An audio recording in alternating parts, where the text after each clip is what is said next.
Hello traders, welcome back to your channel on point trading. So आज हम सीखेंगे Wyckoff method. Wyckoff का demand and supply zone का जो मेथड है वो किस तरह से काम करता है ये देखेंगे। उससे पहले ना मार्केट के एक बेसिक स्ट्रक्चर को हम लोग समझ जाते हैं कि मार्केट बेसिक स्ट्रक्चर क्या होता है। मार्केट में बायर्स और सेलर्स दो पार्टीज होती है और ये लोग हमेशा एक पॉइंट के लिए, एक प्राइस के लिए फाइट करते हैं। जहाँ बायर्स को लगता है कि उस की वैल्यूएशन काफ़ी अच्छी है, मुझे उस प्राइस को लेना है। वहाँ सेलर्स को ये लगता है कि मुझे इसकी वैल्यूएशन अच्छी नहीं लगती, मुझे इसको सेल करना है यहाँ पे। अब इन दोनों के बीच में जो एक टफ कॉम्पिटिशन चल रहा होता है, जिसमें कोई भी एक पार्टी सपोज़ बायर्स जो है, अगर बायर्स जो है, जो जिनका बुलिश व्यू है मार्केट की तरफ, वो ज़्यादा हो जाते हैं और वो किसी भी हालत में उस प्राइस को ज़्यादा में इंटरेस्टेड हैं लेने के लिए, तो वहाँ पे वो उस प्राइस के ऊपर डिमांड क्रिएट करते हैं।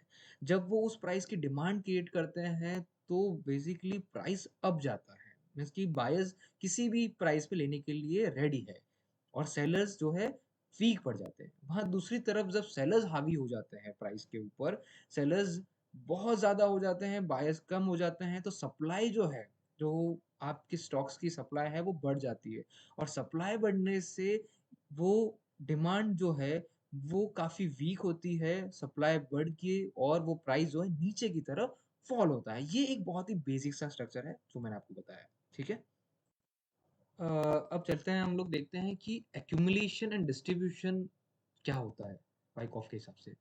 हम देखते हैं कि प्राइस जब एक ही एरिया में कंसोलिडेशन कर रहा होता है मीन्स कि एक ही चैनल में एक ही रेजिस्टेंस को फेस करके वापस नीचे आ रहा है तो उसको सपोर्ट मिल रहा है। मीन्स कि वहाँ पे कोई बायर्स कोई सेलर्स जो है इक्वल क्वांटिटी में ऊपर जाके सेल हो रहा है और बाय हो रहा है।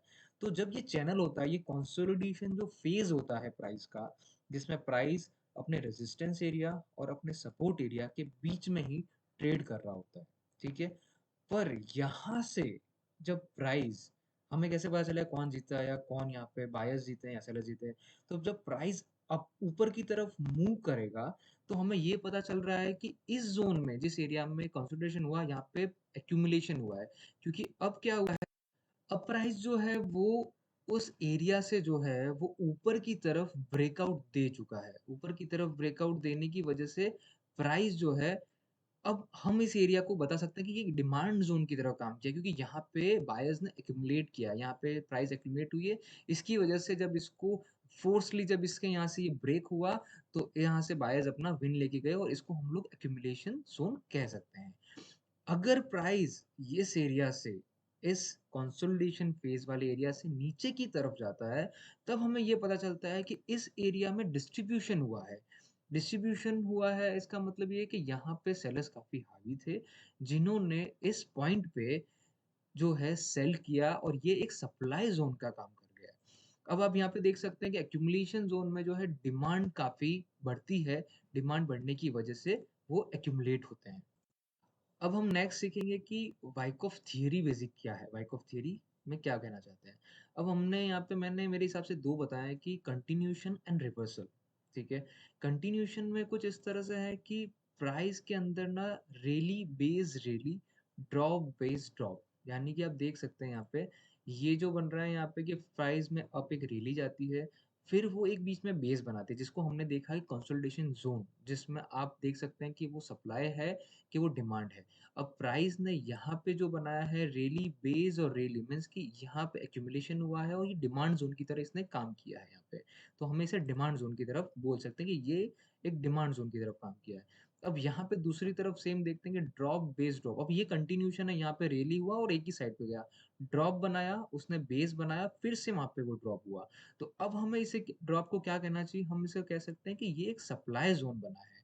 क्योंकि इस बेस में जो है वो काफ़ी डिस्ट्रीब्यूशन हुआ है, इसकी वजह से ये सप्लाई हुआ। अब ये जो कंटिन्यूएशन मेथड है जिसमें आप स जो ड्रॉप होता है, फिर एक बेस बनता है, जैसे कंसोलिडेशन एरिया होता है, यहाँ पे डिस्ट्रीब्यूशन होता है, सेलर्स हेवी होते हैं, उसके वापस से फिर से एक ड्रॉप होता है, ठीक है? अब दूसरा एक रिवर्सल अगर हम लोग देखने जाएँ कि रिवर्सल मेथड कैस क्या होती है, तो रिवर्सल में आप देखेंगे कि पहले वो रैली होगा, फिर वहाँ पे एक बेस बनाएगा और बेस बना के वापस से वो उसी तरफ से आएगा। ये आपको किसी भी पैटर्न के टॉप में मिल सकता है या फिर कहीं बुलिश हो चुका है, बुलिश एरिया के बाद में आपको रिवर्सल पैटर्न देखना हो तो आप इस तरह के मेथड देख सकते हैं।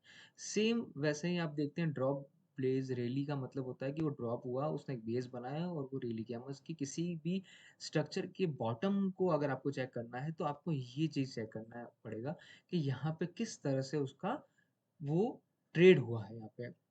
तो हमें एक्चुअली ये पता चल गया कि ये जो अगर ऊपर जा रहा है तो ये डिमांड जोन का काम कर रहा है, ये नीचे की तरफ अगर आ रहा है यहाँ से तो हमें पता चला कि ये सप्लाई जोन का इस तरह से काम किया। बट एक मोस्ट इंपॉर्टेंट चीज़ हमें देखनी चाहिए वो है वॉल्यूम्स। वॉल्यूम्स भी उतने ही इंपॉर्टेंट होते हैं इसके अंदर जितना कि आपको प्राइस में स्ट्रक्चर्स देखना इंपॉर्टेंट होता है। अब वॉल्यूम में मैं आपको यहाँ दिखाऊंगा कि प्राइस जब रैली हो रहा होता है तब आपको जो है वॉल्यूम्स हाई होंगे। प्राइस जब कंसोलिडेशन फेज में होगा, जब एक्यूमुलेशन है या तो फिर उसका डिस्ट्रीब्यूशन है वो हमें नहीं पता, क्योंकि वो जब ब्रेकआउट करेगा तभी हमें पता चलेगा कि वो बेस था, डिमांड था, सप्लाई था। उस टाइम पे काफी लो वॉल्यूम होंगे और वापस से जब प्राइस अपनी रैली की तरफ बढ़ेगा तब वॉल्यूम्स को थोड़ा सा इंक्रीज हो जाएंगे। तो ये वॉल्यूम्स भी देखना बहुत इंपॉर्टेंट होता है। और हमने यहाँ पे थियरी में देख लिया, कुछ हम लोग चार्ट्स में जाके देखते हैं कि किस तरह से चार्ट्स में ये दिखते हैं हमें। देखिए मैं 15 मिनट के टाइम फ्रेम पे बायोकॉन का चार्ट ले रहा हूँ। ये एक सिर्फ एग्जांपल के लिए है, आपको इसके बाद बैक टेस्ट करना है। हर एक चार्ट्स में देखिए, चार्ट्स में इस हिसाब से देखिए कि किस तरह से हो रहा है। अब यहाँ पे आप देख रहे हैं कि फर्स्ट चीज ये, यहाँ पे एक रैली हो रही है, ये एक रैली हुई, ठीक है। यहाँ पे इसके बाद में मैं देखूं तो ये एक फेज है जो एक कंसोलिडेशन फेज है। अब मुझे यहाँ पे रैली हुआ पर यहाँ पता नहीं चला कि एक्यूमुलेशन हो रहा है, डिस्ट्रीब्यूशन हो रहा है।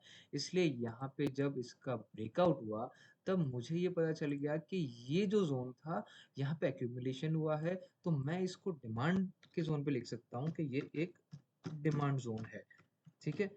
ये जब ये एक डिमांड ज़ोन है, तो मैं डिमांड ज़ोन को पूरा लंबे तक खींच लेता हूँ यहाँ पे, ठीक है? क्योंकि मुझे यहाँ पता चल गया। अब वापस से जब ऊपर गया, अब यहाँ पे प्राइस ऊपर जाने के बाद में रैली, बेस एंड ड्रॉप, अब यहाँ पे सप्लाई हुआ है, ठीक है। और हाँ देखिए, मैं आपको वॉल्यूम्स बताना भूल गया।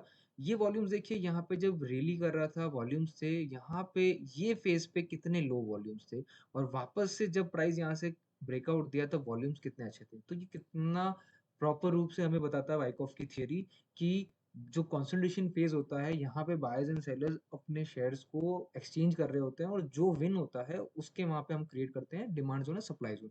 अब ये डिमांड जोन था, अब यहाँ से वापस से ड्रॉप आया, फिर यहाँ पे एक और ड्रॉप आता है, पर ऑलरेडी ये पहले से डिमांड जोन था। डिमांड जोन होने की वजह से प्राइस वापस से इस एरिया से ऊपर की तरफ गया। अब ये देखिए, यहाँ से प्राइस ऊपर की तरफ गया, ये इसको, अब ये जो सप्लाई जोन था, यहाँ सप्लाई आई थी, इसको भी उसने रेजिस्टेंस को फेस किया, और उसके बाद में ये अप, और यहाँ से ये कंसोलिडेशन फेज के बाद में वापस से रेडी करता है। एक दूसरे चार्ट की तरफ हम लोग जाएंगे। कैनफिन होम मैंने देखा था, ये इसको अवर्ली चार्ट पैटर्न के अंदर हम लोग देख रहे हैं, 3 अर्ली चार्ट पैटर्न के अंदर। अब आप देख रहे हैं कि ड्रॉप, बेस, ड्रॉप। अब ये जो बेस है, अब इसको हम लोग क्या कहेंगे, इसको सप्लाई जोन कहेंगे, क्योंकि ये जो एरिया में यहाँ से जो है ड्रॉप होते हैं, इसको बेस बनाते हैं, इसको सप्लाई होता है।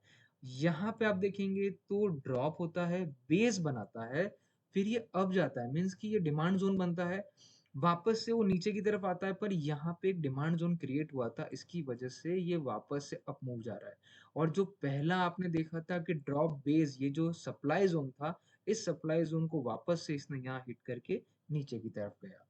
मीन्स कि सप्लाई और डिमांड को देखने के लिए आपको ये स्ट्रक्चर्स को थोड़ा सा देखना पड़ेगा कि स्ट्रक्चर्स कहाँ बन रहे हैं, और वॉल्यूम्स को बहुत इंपॉर्टेंटली आप इसको चेक कीजिए, क्योंकि वॉल्यूम्स बहुत इंपॉर्टेंट रहते हैं इसके अंदर।